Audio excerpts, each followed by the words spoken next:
রাধে সবাইকে। তোমরা সবাই কেমন আছো? আশা করছি ভালো আছো, আর আমিও ভালো আছি। অনেক দিন পর আবার তোমাদের সাথে একটা ভিডিও শেয়ার করতে এলাম। এটা হচ্ছে গিয়ে পঞ্চমীর দিন। তো এই দিন হঠাৎ করেই আমাদের একটু বেরোতে হয়েছিল, কারণ তার আগের দিন সকাল থেকেই সে বায়না ধরছিল যে চলো এবার না হয় যাওয়াই যাক।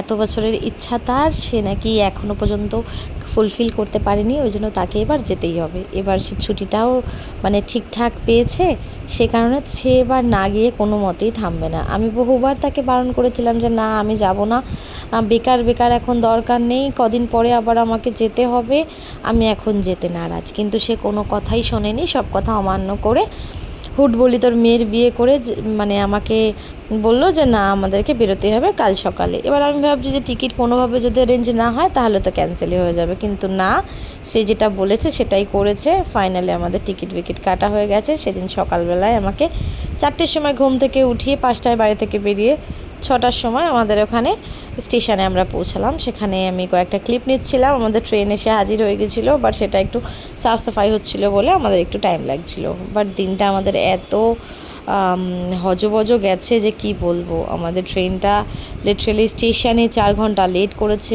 অনেকক্ষণ অপেক্ষা করার পর, যেটা 6:30টায় আমাদের ট্রেনটা ছাড়ার কথা ছিল, সেটা 10:30 বাজিয়ে দিয়েছে। তো যাই হোক, 10:30 বাজিয়েছে তো কী হয়েছে, মনে একটা আনন্দ আলাদাই ছিল। ভাবছিলাম যে চলো ঠিক আছে, পৌঁছেই যাব।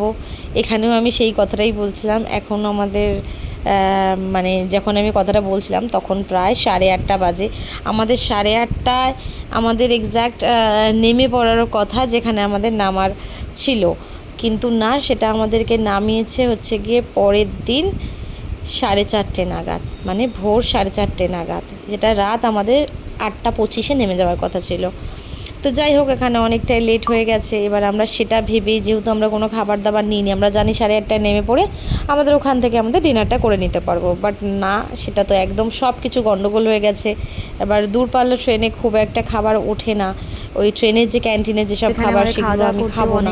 ইভেন ও আমাকে খাবারটাকে খেতে অ্যাভয়েডই করতে বলে। এবার এখানে তো কোনো খাবার দাবার উঠছিল না, তো যাই হোক, ও বাইরে থেকে অর্ডার করেছিল আমাদের নেক্সট স্টেশনে আমাদের খাবার দিয়ে যাওয়ার কথা। এবার তারাও ফোন করছে, ট্রেনেতে আবার অনেক সময় নেটওয়ার্ক থাকে না, সেই আর একটা খুব সমস্যা। তো যাই হোক, এত সব সমস্যার সমাধান করে তারপর আমাদের ফাইনালি খাবারটা চলে এসেছিলো।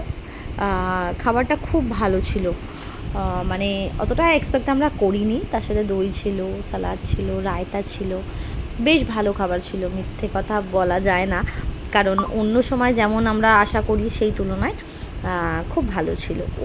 ও করেছিল বিরিয়ানি, মানে ভেজ বিরিয়ানি, আর আমার জন্য করেছিল চিকেন আর রাইস। তো বেশ খাবারটা ভালো ছিল। এখানেও আমরা সেই নিয়েই গল্পগুজব করছিলাম। পিছনে কোনো স্টেশনে গিয়ে দাঁড়িয়েছিল ট্রেনটা, প্রত্যেকটা স্টেশনে এতটা করে সময় দিয়েছে, সেটা মানে ধারণার বাইরে। তো যাই হোক, ফাইনালি আমরা ওখান থেকে নেমে তারপরে এখন আমরা আবার আসানসোল থেকে আবার যাচ্ছি কিন্তু বর্ধমান।